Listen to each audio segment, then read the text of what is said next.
check me a lot. I mean, a lot. Someone has to. A lot. Once again, if there was a husband, he'd be doing it. A lot of times you're right.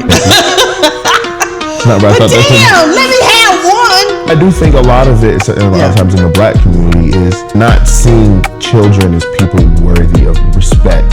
Do as I say, not as I do, because I said so. And part of being an adult, like we said, is dropping the curtain. I see the sometimes. Mm-hmm. I remember being pregnant with you the day I had you. It was the day I knew I was not going to have more kids. I didn't think I could love another kid like I loved you. Yeah. This is Leggra. This is Stephanie. This is Cherie. And this is Ivania.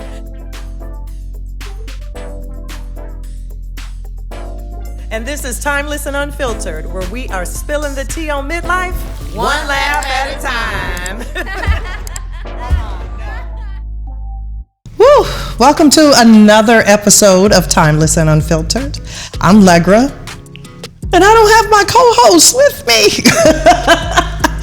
But happy Mother's Day. This is a Mother's Day edition, and so I'm actually very honored to be spilling the tea today with my son, Mr. DuBois. Honored? I'm honored. Oh, wow. Look at me. Look at me. Okay, first let me start off by saying he acts just like me, so we're going to see where this conversation goes. But yes, I am very honored for you to be sitting on the Timeless and Unfiltered couch for our Mother's Day edition. Yeah, it's interesting being on the other side. You know, I usually am in my chair over there, directing everything. So I was like, okay, let's see how this goes. Yes. Well, I was hoping we had just a conversation just about our journey as mother-son. You always hear about mother-son dynamics, and good or bad. Yeah. Good or bad, and how we have evolved as mother-child. Yeah, valid. You know, and now mother, and I got a grown man. Yeah. You know, and how our relationship has grown, how it's changed, how, you know, you've been my rock for the last couple of years as I've been on a cancer journey and all those different things. And we're just going to see where this conversation goes. So we don't know, y'all. I'm just telling y'all right now, we don't know where our conversation. Nah, that's cool. People have always, like my friends and everything, have always been like, oh, you know, have such a great relationship. Like, oh, wow, like, you have such a cool mom. If only they knew. Right. Let me get some patty out here, honey. If only they knew. No, but I mean, I would say that's been a constant. Even growing up, I mean, you know, like you would come to school, hey, you're DuBois' mom, or you're DuBois' mom. Hey, I've always been DuBois' mom. I've never had a name. Hey, Miss DuBois' mom. Right. You know, so it's like, I feel like people have always seen our relationship, or even just the dynamic we have. I mean, we argue, hell, you know, Jordan and Alex were here this past weekend. Alex sees it all the time. Jordan is new to it, but he's like, oh, I get y'all differences, but I also get y'all similarities. Yes. Y'all really do have a lot in common. And I think growing up, or as I get older, hell, as you get older, it's about trying to figure out what these new personalities and these new wants and wishes look like. You know, I've always known you as mom. You've been mom for God knows how long, and it's for like all of your life. But you know what I'm saying? But it's like, I think over the last few years, you've had to be a lot less mom centered. Yeah. Being mom isn't like your personality anymore. It's like, okay, it's a part of you. So learning you and figuring out who the hell is Leggra. I like mom. I don't know too much about like Leggra. I like. You know a lot about Leggra. You probably know way too much about Leggra. Yeah, like I don't know if me and Leggra would have been cool like that. But me and mom are great. You don't know if you like Leggra? I don't know if me and Leggra rocking with each other like that, but me and mom are cool. Well, why is mom different than Leggra? No, I think I like Leggra more than I like mom, to be honest. I think I like Leggra more than I like mom. And I think it's something that every parent does. You feel like you have to be mom, big dog in the house. You know what I mean? Mm-hmm. And over the last few years, I mean, obviously after going through chemo and everything, I think a lot of your walls have just come down. And you were never like super strict major pain. I was going to say, was I? No, you've always been fun, and you've always had a really like There's always been a lighthearted aspect to our relationship. Yeah. But I think that that's been a lot more on the forefront when we're in sync lately. You know what I mean? We'll take the moment. Maybe yesterday too. You know, it just depends We'll take the moment depends for on now. where the moon is in the sky, and is it high tide, low tide? Right. We'll see how this goes. But no, seriously, I think that you've suppressed a lot of your personality. But I think, you know what, these are conversations that Sharice and I have all the time. I think a lot of times, and I don't know why, we as parents feel like we have to. Because, remember the saying, do as I say, not as I do, right? Yeah. So we always, it's something about being responsible for another human being. As a parent, we're responsible for you. So you always want to set a good example. So we don't let you see the sides that are off. You know what I'm saying? We don't let you see, well, some parents don't. We don't want you to know that we're broke. Yeah. You know what I'm saying? Or that we're struggling. We don't want you to stress, and we don't want you to worry. So we hide a lot of things, and we suppress a lot of things to protect what we think are protecting you. But and sometimes I think it's not protecting you. I think sometimes you need to see some of these things that we hide from you. And I think in our relationship, because with your dad and I splitting, with you being at a very young age, I was a young parent, even though I wasn't a teen parent. Yeah. But I rarely even babysat when I was a kid. So I didn't know how to take care of a child. Yeah. So you were kind of an experiment. You were a guinea pig on a lot of things, honey, because I didn't know how. So you were my first child, and only child. And which is funny because taking me down another story, honey, because I told y'all we don't know where we gonna end up with this story, with this episode. I always wanted a lot of kids. Yeah. I knew I was gonna have 5 kids. I knew I wanted 5 kids. I wanted a starting lineup. They was gonna be athletes. Yeah. They were gonna be all of that. But I know I was the one. You know what? The funny thing was, I remember, which I don't remember a whole lot of things, but I remember being pregnant with you. I remember the day I had you very vividly, like it was yesterday, that I remember that, which is so funny. And I think it was because it was the day I knew I was not going to have no more kids. I didn't think I could love, and this to this day, and you've heard me say it, I didn't think I could love another kid like I loved you. Yeah. When I saw you. And people always say, oh no, you love them differently. I was like, Nope, I'm telling you, I don't know what this thing did to me when he came out and ripped me, and I had to get stitches. And she had to stitch me back together. All right. Remember how we said we know too much about each other? Right. Oh yeah, oh honey, all of those things. But I just knew, I was like, I love this little thing right here. Which is funny because I was not that girl that dreamed about being married. Some people dream of their weddings and marriage, or they dream about their families and kids. I never even thought about having kids. Yeah.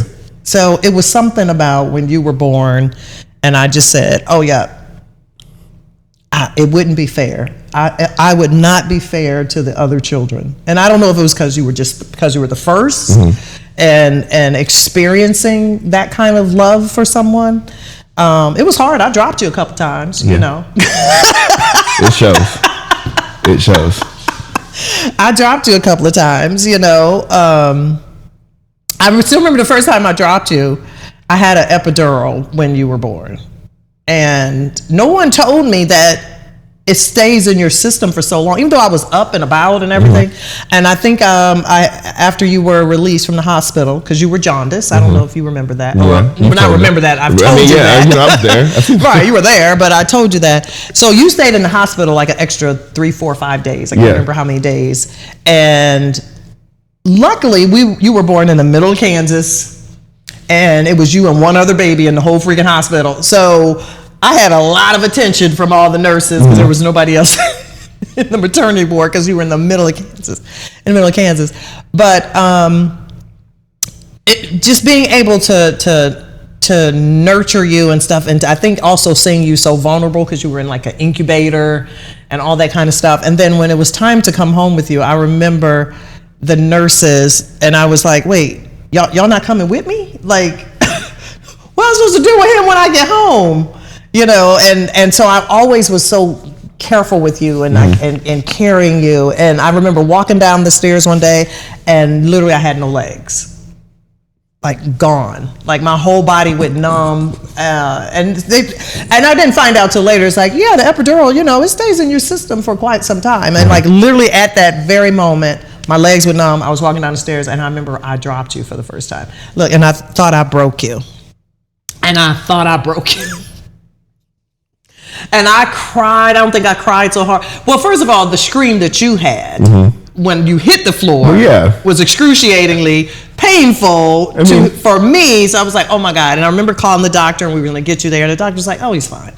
I was like, I don't need to bring him in. It's like, oh no, he's fine. His bones are soft. He ain't broke nothing or whatever. It more scared you. It probably scared him more than it hurt him and stuff. And I don't know. I think at that moment, your dad got to a point he wouldn't let me carry you anymore. Now you're going downstairs. Call me when you're coming down the stairs. I'll come get him. Like, I can carry my baby. We didn't have rails in the 90s? No, we did, but you know, first of all, you haven't had children yet, and you definitely aren't a mom. We have everything. I had the baby in this hand. I was probably carrying something else in this hand. I probably had something on my back. That's your problem. We always multitasking. Yeah, we're always focus on one thing. We can't. We're mothers. We can't focus, right? We got to take care of everything. Yeah. So, but yeah, I remember dropping you, and that was just probably the most excruciating thing. Yeah, you probably didn't need another kid because you would have dropped him too. It's a good possibility. Yeah, you would have dropped him too. It's a good possibility. And you know, I think growing up, I felt like I always wanted siblings.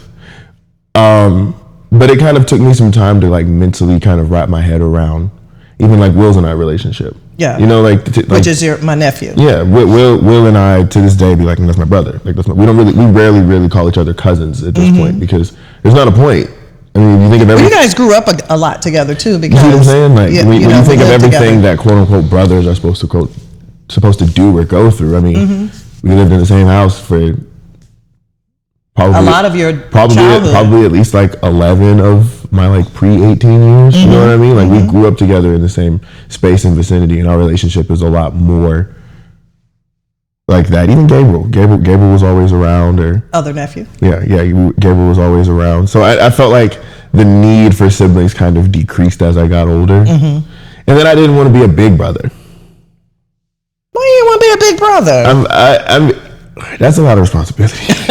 You didn't want the responsibility. That's a lot of responsibility. I have to give you words of wisdom. I'm the dumbest person I know. No, I'm not doing that. I'm sorry. But you know, like Dad always had a really big family, and I think seeing the relationship he had with his siblings growing up made me always feel like I needed or wanted siblings. And I was like, I have siblings. I have cousins. I think that was also one of the reasons why, just as a child, I remember you always say the summers with your dad. You always spent 90% of every holiday was with your dad. Yeah. And I remember, I think it was Christmas or something. You had just come back from Thanksgiving. You're back in school for a couple of weeks, and then then you're back on Christmas break. And I remember you were early for Christmas. And I remember my mom, God rest her soul, was like, he just had him for Thanksgiving. Why, he's never home for Christmas. I always wanted you to have that big family that I could not give to you.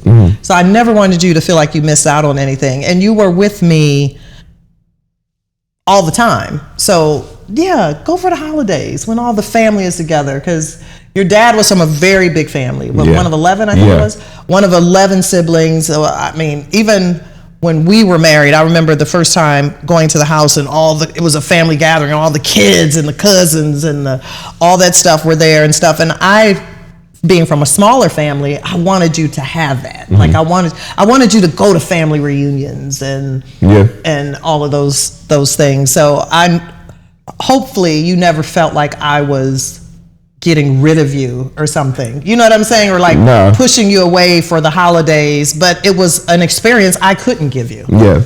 And I used to love, I mean, to this day, I still love going to Kansas City. I was just up there, 2 years ago? Last year, somewhere in there. But I think even seeing that or living in that, you can see it in my friend groups. I have big friend groups. Yeah.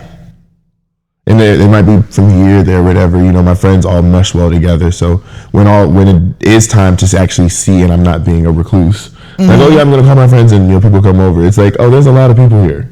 Yeah. So I do like that because I grew up in that environment. I'm always feeling like, ain't more people showing up? It's more people showing up, right? Where's more people at? Right. That kind of runs through my head a lot, and I don't ever really felt like I was being gotten rid of. Okay. I think I was damn near throwing my book bag in the car, like, right. You leaving now? You're leaving? You're not picking me up early? You're not going like right now? Well, your dad and I never kept a schedule. Yeah. It was whenever DuBois wanted to come, we made it happen. And I remember recently having a conversation with you, or just something you shared with me. It wasn't exactly a conversation, where you were saying your dad almost lost his job or something because he was so trying to make sure he was involved in your life. Yeah. Having to take off work or whatever, because whenever you was like, I want to see my daddy, I was like, okay, make a phone call. How'd I say it? Right. How'd I say you it? did. No, you did. You used to say, I want to see my daddy. And you did. That's how you did it. I don't know if I said it like that. Yes, you did. That might be how you heard it. Did. That might be how you heard it. You have some like auditory disassociation. You think, okay, whatever. Maybe. That's how he said it, y'all. That's exactly how he said it. Yeah, but even like same way I feel like with you, I've been growing to know you as a person and not as a parent. You know, Dad and I talk a lot about everything now. Yeah.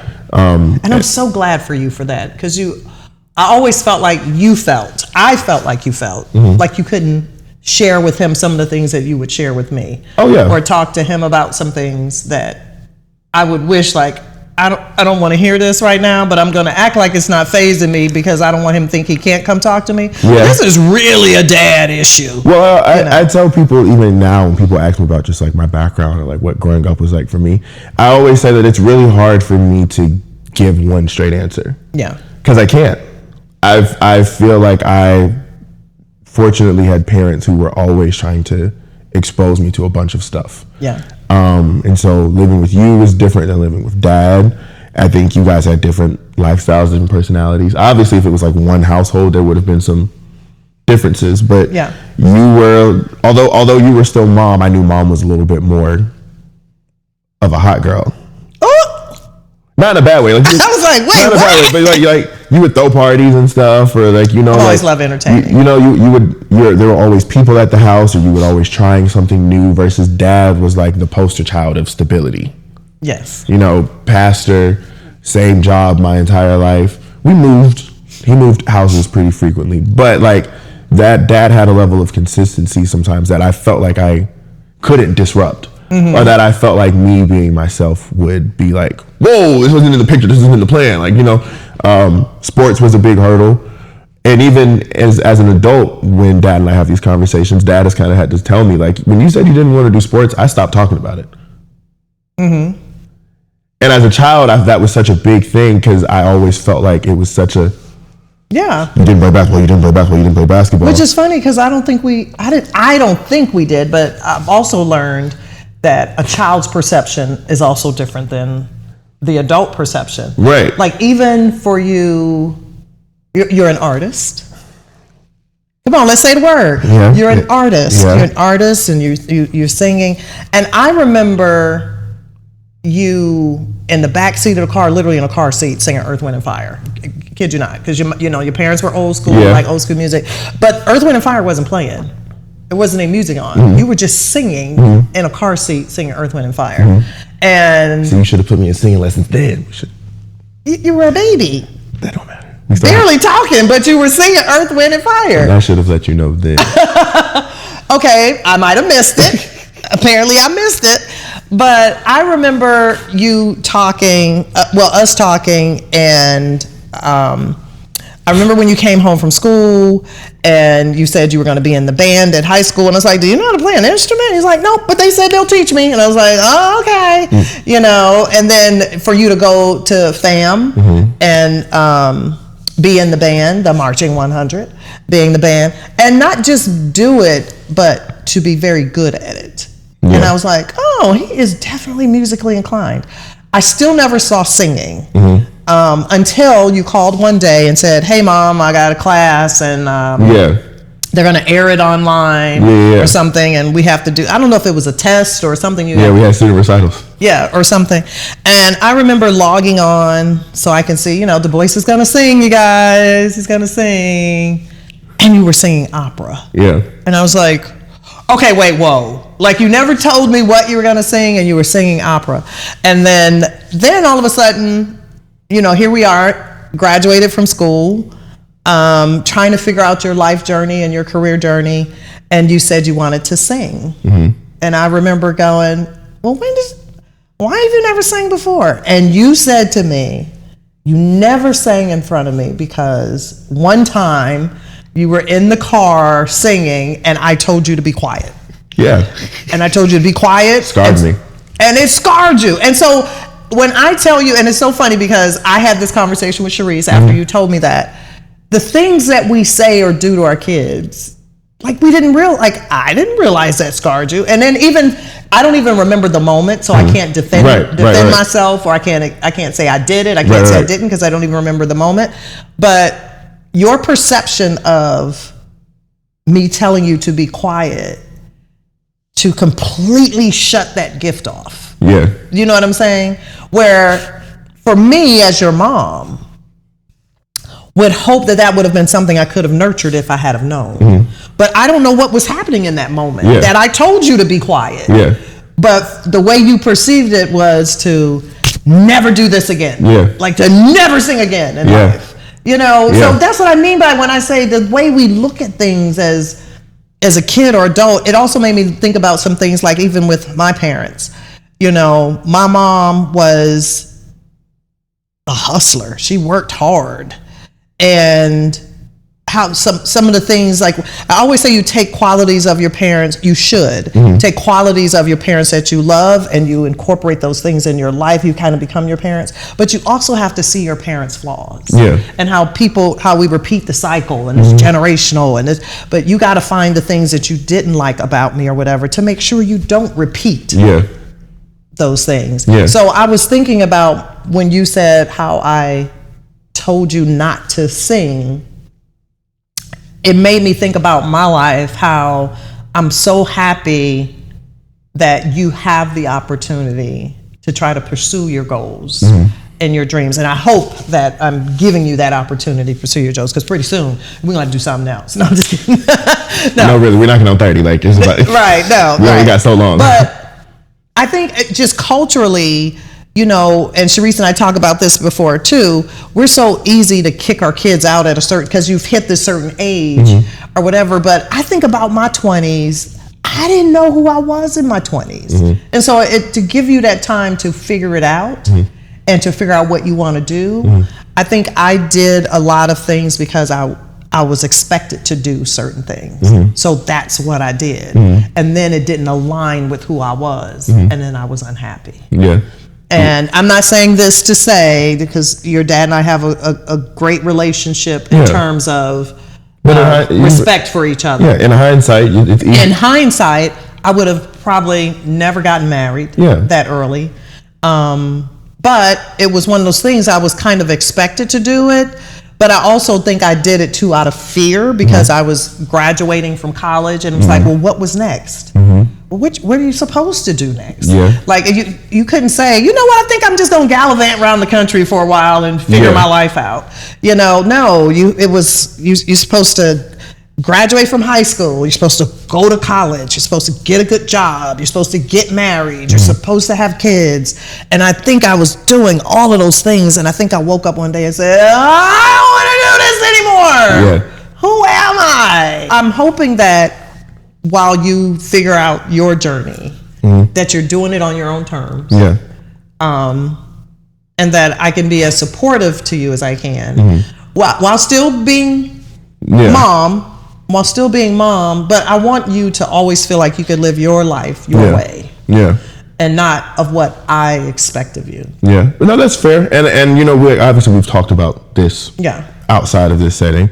But even presently, I don't fault you for how I took ruining your whole singing career when you should have been the next Usher and Chris Brown singing it as a young child. No, okay, seriously. go ahead. I had to get that out. But no, I don't fault you because I'm 28 now. You had me at what, 28? I was 28. You see what I'm saying? Mm-hmm. I don't know how to talk to kids. That's what I'm saying. You don't know. I don't know how to talk to kids. You don't know. And you I have just friends, do the best you can. I have friends who have kids, and every time I say something, I'm like, I wonder if that's going to change the trajectory of your life. Are you angry because I took the Spider-Man toy from you? Are you never going to watch superheroes again? You know, never watch it I don't know. So, and I also don't fault you because I think, and I told Dad this too.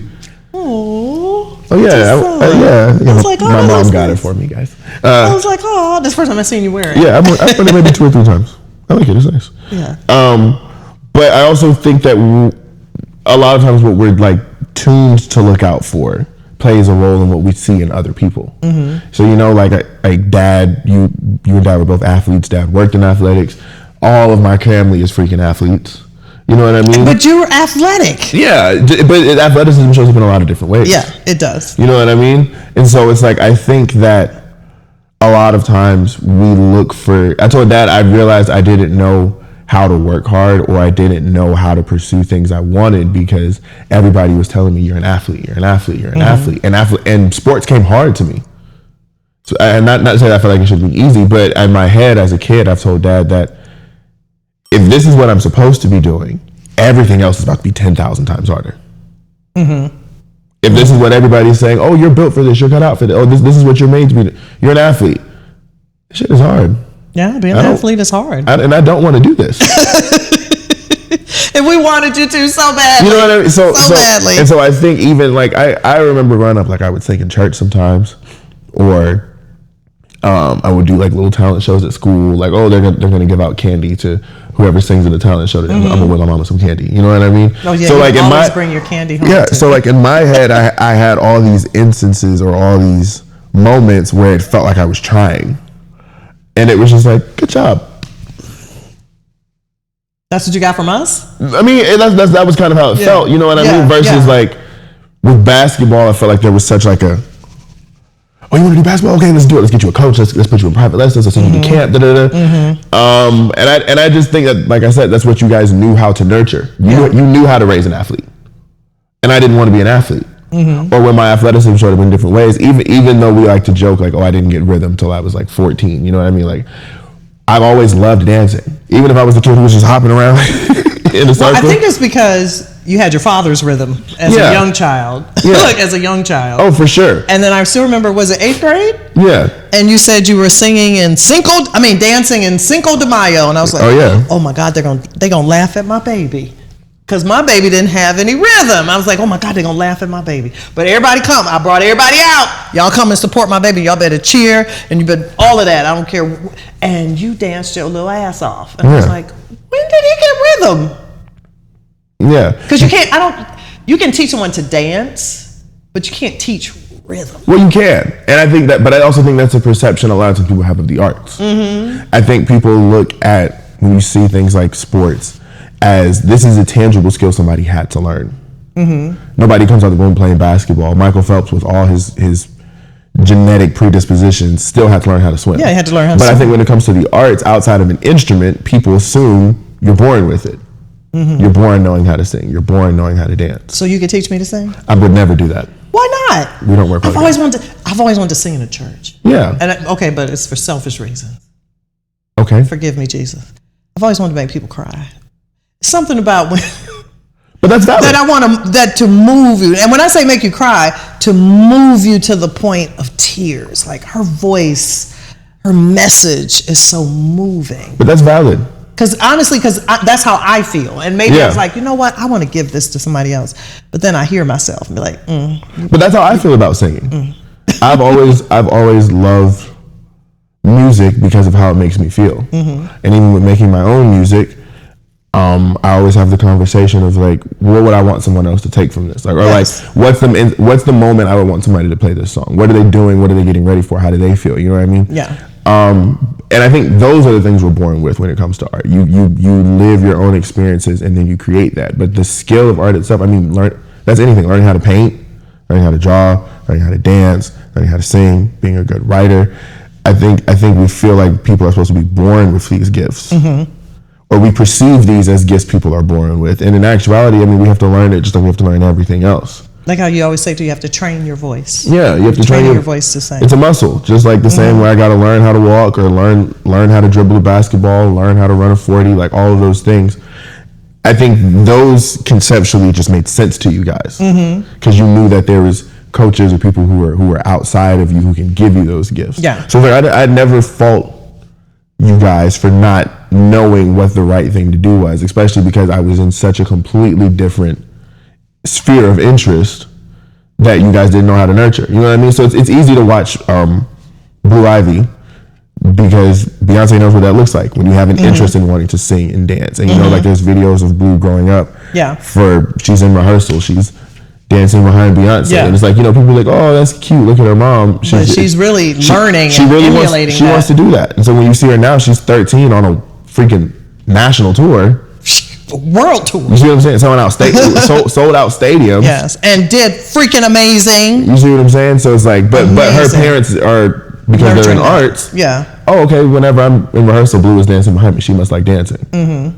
You know. So I think it's just not something that we're aware of. Now, if I had a toddler or a newborn baby who was singing Earth, Wind, and Fire and didn't even know how to talk, I would look at him and say, "Oh, he really likes singing."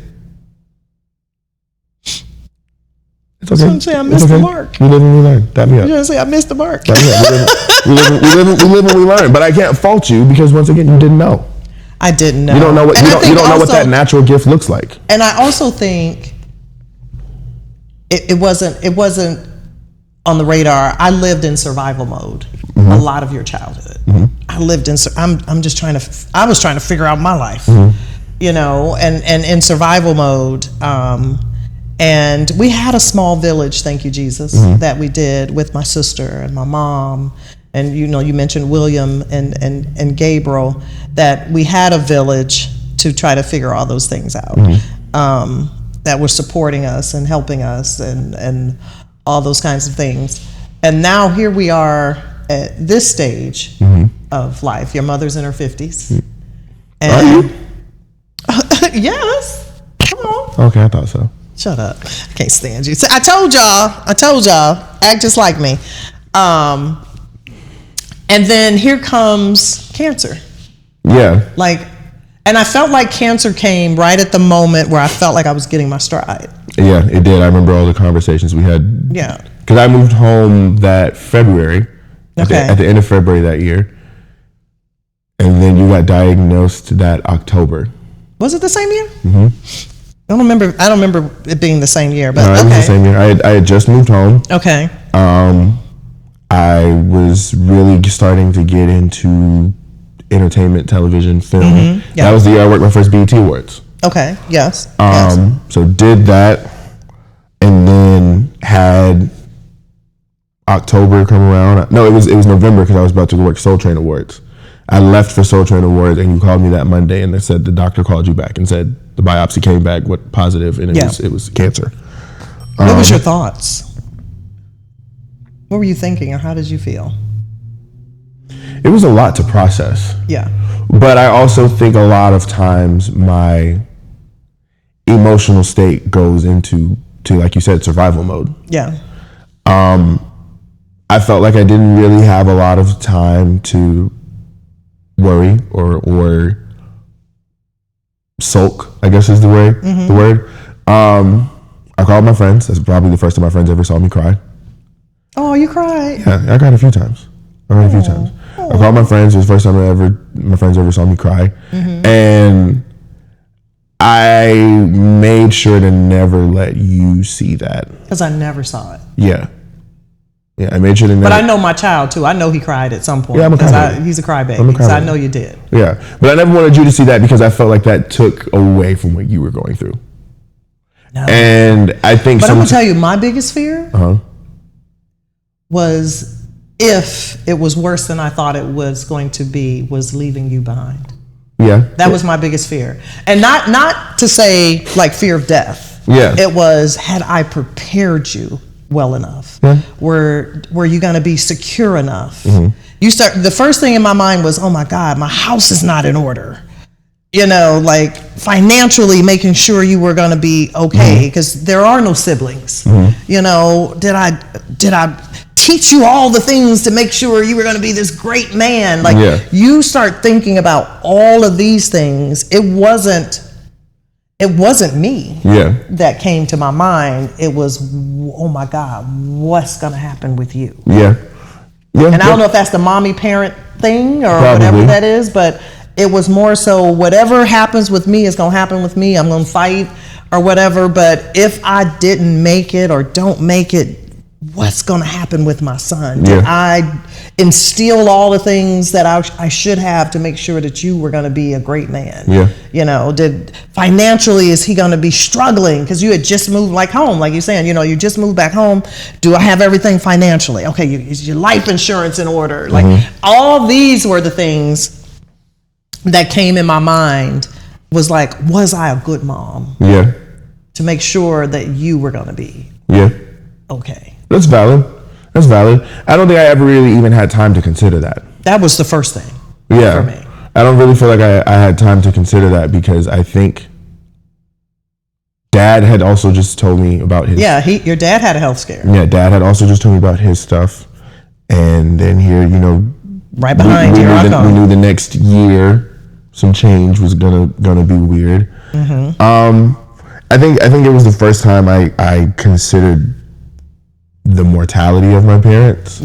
We're human. And it's we know that, right? But it's not until that they say we're faced with it. Oh, this can happen to anybody. But I also I'm a firm believer everything happens for a reason. I think that changed my outlook on a lot of things that I was doing in my life. That was when I decided, okay, I'm gonna sing. I've started feeling tomorrow is not promised. I had to say life is too short, but life really is too short. And I felt like I had invested a lot of my talents and capabilities into doing stuff for other people. And I don't mind doing that, but I didn't feel like I was getting anything that made me feel good. So shout out to Cancer for that. You did one thing right.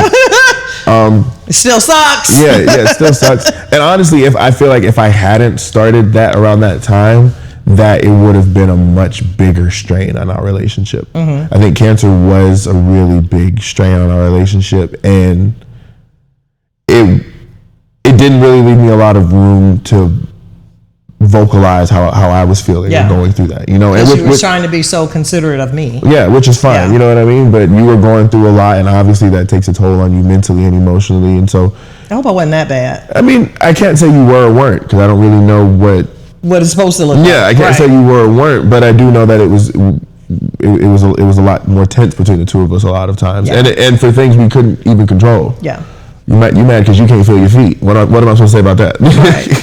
I was mad at everybody. You know what I mean? What am I supposed to say about that? You need to get over it. Well, you can't. So it was just kind of okay, suck it up and deal with it. But I at least had things that I was working on to be able to, I hate to say get away from you, but to get away from me. To have that escape. You need, and I wanted to always make sure, I know a lot of times you didn't want to leave me, or you didn't want to go places, and I was like, no, please go.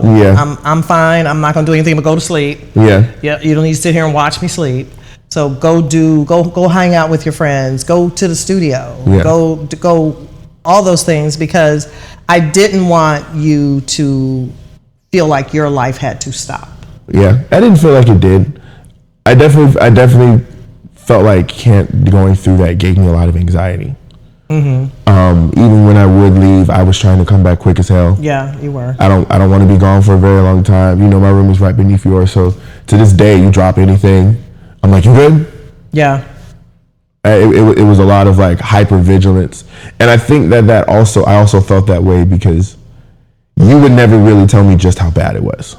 I didn't want you to know how bad it was. And you would kind of give me a sneak. You would tell me here and there, you know what I mean? But you're generally someone who's super self-sufficient. You don't like asking for help. You don't really want to take the help when it's offered to you. I mean, we'll unpack that in a later episode. but it was hard to even feel like it was you and me against it, because physically there's nothing I can do for you. You know what I mean? And when you don't feel good, you go into your boss lady mode. I do. Yeah. What I do? And so even in trying to be helpful or be there, I didn't really have a lot of options with you. I can't physically help you. I can't financially help you. I can't emotionally support you. You don't really allow you. I think you did emotionally support me. I think I emotionally supported you when you allowed me to emotionally support you. Yeah, I give you that. I think when you felt like it happened. I'm terrible. You're not terrible, but we all have our ways. And I think, but you know what? I think it was the thing is, again, I think it's mommy mode. I didn't want you to see that I was suffering. It was only you and me. I know, but it's still not like I didn't have a lot of other places to look. I know, but I still didn't want you to see the struggle or that I was suffering. Yeah, and I think sometimes I felt kind of shut out of that. And it felt sometimes like a damned if I do, damned if I don't type of situation where it's like, oh, I'm sorry you felt like that. Well, I mean, but that's the name of the game. It's not really much I can do, and obviously a lot of the support that you would have gotten would typically come from a husband or a partner, you know what I mean? Mm-hmm. So when that's not there, it's like I didn't really feel like there was a place for me in that support system. Now, obviously, I know I still did. Mm-hmm. And I know that. I thought you were very supportive. Yeah, I mean, it's like those things still happen and took place. Perceptions. But I did feel a lot of times like I felt like I had to fight you to be there for you. You did. Yeah. You did. And I can say that for sure. You did. I didn't want you. I didn't want to feel like a burden to anybody. So the best thing was not to have nobody around. When it was bad, it was just bad, and deal with it. That's valid. And I think that's kind of how we all would end up going through it. I think sometimes just on the outside being the support party, mm-hmm. It was like, well, if I'm here, it don't matter. If I'm gone, it don't matter. Sometimes it felt like, do you really even need me here? Mm-hmm. And obviously I didn't kind of fall into that or just be like, I'm just not going to be here. I never felt that from you. Yeah, but I do feel like going through that, it was tough. Because I also had never had to be there for you. Right. Not in that capacity. Right. And then the first time it happens, it's like, oh, cancer. Mm-hmm. And I think part of that too was, again, I felt like this was some shit I had to deal with. Mm-hmm. And again, I need therapy because I feel like now I need therapy after cancer. What'd you say? I need therapy. Okay. Oh, you need me to repeat it? No, I've said it multiple times. Okay. I need therapy and need to call Dr. Angela. I say it every week, and for whatever reason, I haven't. But that too, ADHD, that too. But it's giving me some anxiety. Yeah. Like, I don't trust my body. I don't trust myself. Yeah. During chemo and all that kind of stuff, I couldn't go far from the house. Yeah. Because you don't know what your body's getting ready to do. You couldn't hold food in. Mm-hmm. You didn't know what was going to happen. So somehow in the midst of all that, now coming out of it, I've adapted those habits. Mm-hmm. So it's hard to leave the house. Yeah. Sometimes I still question my body. The neuropathy, when the chemo damaged the nerves in my hands and my feet. Even now, like I went to open a pill bottle, I still can't grip. Mm-hmm. My hand won't grip something and firmly hold it to twist. I couldn't open my own water bottles. Yeah. My feet, I couldn't feel my feet. I stopped exercising. Yeah. It's hard to exercise when you can't feel your feet. Side note, it's very funny you say that the habits we take out of it, because anytime now I hand somebody a bottle of water, I open it for them and give it to them. Right, that you always open it. Like, why are you opening my water? We'll be like, okay, I'm like, because you always had to open my water. My friends would be like, oh, you want my water? I'm like, yeah. They're like, oh, thanks, I think. Yeah, but I had to. I mean, so it's just some things that I think I got to kind of get out of my head a little bit. Yeah.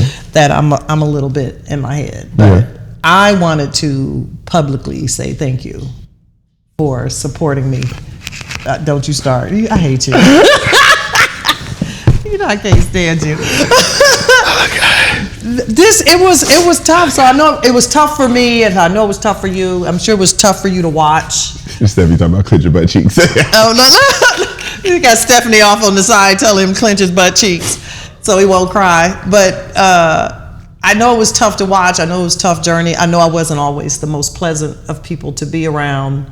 I know I probably pushed you away a lot, but that also was my way of protecting myself, but also in protecting you. Like I didn't want you to see me in certain ways. But that was that conversation from earlier where we say, you know what, the things that you do, even though you are 20 something years old, it's still mommy mode to hide those things from you, to hide how you feel, to hide, when things aren't the greatest. Yeah. But just period. Once again, like I say, everything happens for a reason. I think our communication improved. Absolutely. You know what I mean? And we still have our moments, but there was a time where you couldn't say anything, or I couldn't say anything. We were very defensive. Yeah, we were very on eggshells. Yeah. And I think being in this post-cancer space has made both of us just a lot more receptive to leaning back into our relationship and actually I don't want to say getting back to enjoying each other, because we've always enjoyed each other, but not having that walking on eggshells feel about it, and actually having the conversations that makes our relationship a lot. Because you check me a lot. I mean, a lot. Someone has to. A lot. Once again, if there was a husband, he'd be doing it. A lot. But sometimes... I'm prepping you to send you out into the world. Okay, but I'm going to say a lot of times you're right. Thank you. Not right. But damn, let me have one. No, every once in a while, damn. You've had the episodes about generational traumas and crisis. You know what I mean? But I do think a lot of it, and a lot of times in the Black community, is not, and you don't do this, but not seeing children as people worthy of respect or just in decency. And you were never like that. You were never, you're a child, stay in your place, or da-da-da-da, you know what I mean? But sometimes, you do fall, like all parents do, you fall into that, do as I say, not as I do, because I said so, da-da-da-da. And part of being an adult, like we said, is dropping the curtain. I see the bullshit sometimes. And that's not saying that you bullshit me, but that's what you did just say. But I think a lot of times when we get into it, sometimes you view it as a me versus you type of situation. Okay, but can I say this? Can I interject? Most of the time it's tone. It's not the message. It is tone. I agree. It's not the message. I agree. And you should know me well enough to know by now that if you take a certain tone with me, I don't care what your message is, because I can't hear you at that point. But that's why I don't talk to you that way. Or I've gotten a lot better. You've gotten better. I come to you a lot more often and say, I apologize, I didn't mean to say it that way. Yes, I was just hungry. And that's valid. I was just hungry. I'm hungry now. Right. Okay. Well, look, that's our excuse to wrap it up. Right. I'm hungry now. Before we see the other side. No, but I think a lot of times when we get into it, you view it as a you versus me, and in my head, it's you and me versus confusion. So when I come to you a lot of times, I'm trying to explain something to you. I'm not trying to argue with you. I'm trying to get to the point of clarity. Okay, but the tone of the message, or the way that you deliver the message. I come and say, Mom, can I talk to you really quick? Sometimes put me at defense. No. You do now. We're talking about now. And we haven't had problems. Yeah, we're talking about the present. Right. We're talking about we haven't had a problem with that. But yeah, I think part of that is just learning how to communicate with you as an adult. Yeah. And not just as my child. Yeah, because you can't just tell me stuff. I know, but I never just told you stuff before. Did I? Okay, anyway, look, we're going to be here all day. You're right. All right, y'all, thank you for tuning in. We're going to be here all day. We'll be here all day. But yeah, I love our relationship. When you going out of town, I'm sad you leave, and then I'd be happy you gone. Then you be gone about 24 hours, and I'd be like, okay, well, when is he coming back? I'd be gone. Yeah, you'd be gone. I'd be gone having a great time. I know. But I'm glad. But you know what? I'm so happy for the opportunities that your dad gave you to travel as a kid. Just being able to travel with you, myself now, even as an adult. And I'm actually looking forward to, your dad and his wife Terry. I am too. Are actually going on a trip with one of the Southern Soul Getaway with us, because it'll be an opportunity for one, for you to spend time, more time with your dad, and in a real casual kind of setting. I'll be working most of the time. I'm having taken shots at a jacuzzi bar. Yeah, okay, yeah. We'll see how that happens. Kevo! We'll see if that happens. But I'm very glad for the way our relationship has evolved, and I think it's just going to get better. Yeah, I agree. Okay, so last question. What do you feel like is the best trait I've gotten from you and the worst trait I've gotten from you? They're actually exactly the same thing. It's the best and the worst. Okay. You've gotten my... Well, we'll start with ADHD. Let's talk about that. But no, you've gotten my sense of you can do anything. Yeah. You can do anything. You're good at everything. Yeah. You're good at anything. And if you say you want to do it, damn it, it's going to get done. But that also is terrible. Yeah. At the same time. Because I can do anything. Because you can do anything. Right. So sometimes it's hard to stay focused on this because there is no limit. Yeah. But I hope you keep that too. Like, don't ever let anybody put you in a box. Yeah. That's valid. Do you do it well? Just know that if you're gonna do it, just give it your best. And what Mom always say, throw it against the wall until it sticks. Yeah. You just keep doing it. Yeah. So I think it's a good thing, and it could be a bad thing. I like it. It's fun. So. Okay. You want to do your sign off now? Like, how does that? You want to? I know. I'm gonna fist bump with you, and I'm gonna say thank you for joining me on this Mother's Day edition of Timeless and Unfiltered. Thank you for having me. I hope the mic. You might have shared a little more about me than I wanted, or I don't know. Welcome to the other side of that. Welcome to the other side of having your business all in the street. I know, right? I can't wait to put more of your business in more streets. Do I have any business to put in the street? We'll find out. Well, I'm gonna make some. I'm gonna make some in my 50s. Hello, get ready. But thank you guys for joining us on another episode of Timeless and Unfiltered. I'm Leggra, and you are. Oh yeah, hey guys, I'm DuBois. Thanks for spilling the tea with me on Midlife. One laugh at a time. We'll see y'all.